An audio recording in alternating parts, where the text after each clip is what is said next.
大湾凌霄宝殿武良宫连续23档举办文昌帝君祈福法会，甲奖学金颁发典礼，活动为当初4间学校扩大至今44间，是自身更是社会责任的展现。市长委特特别出席典礼，感谢庙方长期协助学生向学，也祈求所有学生拢金榜题名，心想事成，考到心目中的学校。今仔会使讲非常的殊胜，非常荣幸，文昌来向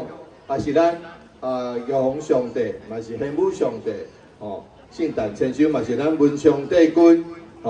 的这个文昌祈福法会，咱各位道长以及各位中官，大家拢为咱的学子来祈福，期待大家拢会当伫考试中间脱颖而出，会当得到好考入家己的理想中的学校，